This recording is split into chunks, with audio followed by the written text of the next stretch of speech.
بهرني اشغالګر دې له جاپاني ډاکټر څخه زده کړي.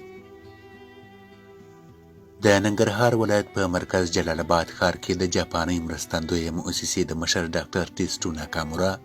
له ترور څخه د یوې اونۍ په تېرېدو لا هم په کور دننه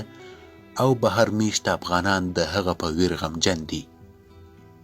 او ټولو په یوه اواز دغه ناوړه عمل غندلی او د قاتلینو د مجازات غوښتنه یې وکړه. دا چې د جلال آباد ښار په زړه کې د ګوډاګي رژیم د واک په سیمه او د هغوی تر سترګو لاندې ساحه کې داسې لویې فاجعه رامنځته کیږي او قاتلین په سرو سترګو تیښته کوي، دا جدا بحث دی او د وخت په تېرېدو به هر څه لکه لمر ټولو ته روښانه شي. لیکن د ډاکټر ناکامورا مظلومانه وژل که له یوې خوا د اشغال تر چتر لاندې پوشالي نظام په سیوري کې د امنیت خرابېدونکی وضعیت په ډاګه کوي، له بل پلوه د هغه په مړینه د افغان ولس د غمشریکۍ پراخ غبرګونونه بهرنیو اشغالګرو او په ځانګړې توګه امریکایانو ته مهم پیغام له ځانه سره لري او پکار دی چې بهرني اشغالګر ورڅخه پند او عبرت واخلي. د جاپان مشهوري راډیو ټي بي ایس په افغانستان کې د ډاکټر ټیسټو ناکامورا د وژل کېدو په تړاو د افغان ولس پراخو غندنو او ژورې غمشرکۍ ته په کتلو سره ویلي چې ښایي ټیسټو ناکامورا د افغانستان په تاریخ کې لومړنی بهرنی کس وي چې په مړینه یې په دومره پراخه کچه او د څو پرله پسې ورځو لپاره افغانان ویر او خفګان کوي، ځکه تر دې وړاندې چې په افغانستان کې څومره بهرنیان د اشغال په موخه راغلي، نه یوازې دا چې افغان غازیانو یې په کلکه مقابله کړې او په خپلو وینو کې یې لمبولي دي، بلکې ټول افغان ولس یې په وژلو د خوښۍ جشنونه لمانځلي دي. دا په دې معنا نه ده چې افغانان یوازې د بهرنیانو په وژلو بې موجبه خوشحالي کوي، بلکې افغان میړنی ولس کله یوې خوا غیرتي او باتور ولس دی، په ورته وخت کې مینهناک او بشرپال هم دی. په ښو او بدو پوهیږي.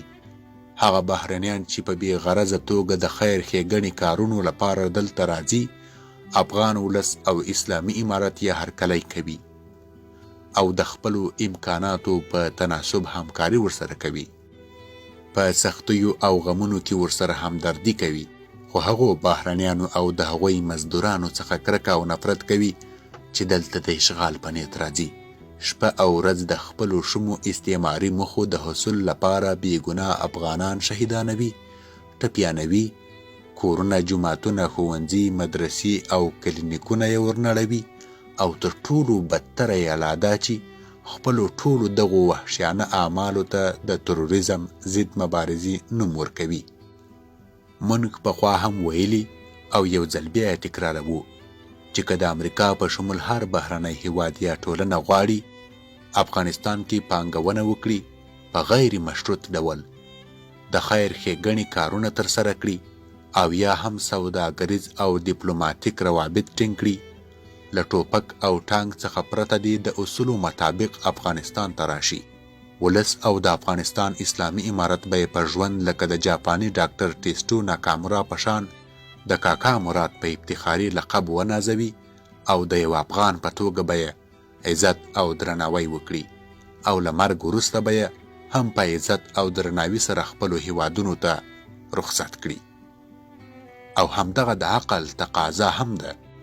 خو که چیرې د امریکا په مشرۍ د ناټو ائتلاف اشغالګر هیوادونه خپلې سرټمپګۍ ته دوام ورکړي او یا د افغانستان په اشغال باندې ټینګار کوي،